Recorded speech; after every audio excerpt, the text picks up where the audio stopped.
تو عرض کرتے ہیں یا رسول اللہ واحسن منک لم ترقت عینی واجمل منک لم تلد النساء، اے میرے آقا میری آنکھوں میں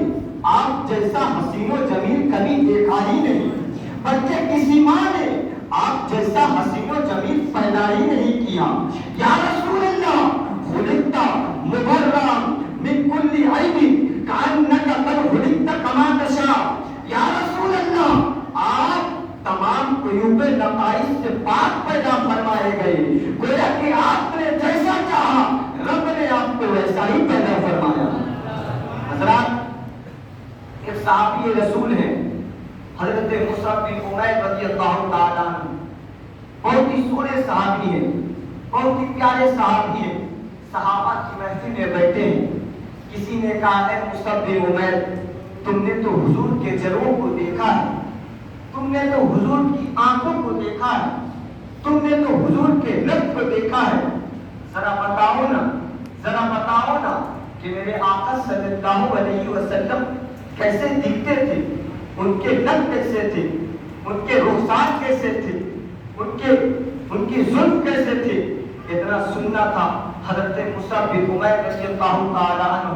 ادب سے بیٹھ جاتے ہیں، سب کو جھکا لیتے ہیں، نظریں نیچی کر لیتے ہیں، ایسا معلوم ہوتا ہے کہ جیسے آپ حضور کی اوصاف مبارکہ کو اپنے ذہن میں لا رہے ہوں۔ اس کے بعد اپنے سر کو اٹھاتے ہیں اور عرض کرتے ہیں حضور صلی اللہ علیہ وسلم کے رنگ سفیدی اور سرخی کا حسین امتزاج ہے، چشمان مبارک بہت ہی خوبصورت ہے، بڑی ملی ہوئی ہے، بال سیدھے ہیں، گھنگریالے نہیں ہیں، داڑھی مبارک گھنی ہے، دونوں مونڈوں کے بیچ فاصلہ ہے۔ یا رسول اللہ آپ کی گردن مبارک جیسے چاندی کا چھاگر، ہتھیلیاں اور قدم موٹے موٹے ہیں۔ یا رسول اللہ آپ جب چلتے ہیں تو ایسا معلوم ہوتا ہے جیسے آپ اونچائی سے نیچے آ رہے ہوں، جب کھڑے ہو جاتے ہیں تو ایسا دکھائی دیتا ہے جیسے آپ کسی چٹان سے نکل پڑے ہو، جب آپ کسی کی طرف رخ فرماتے ہیں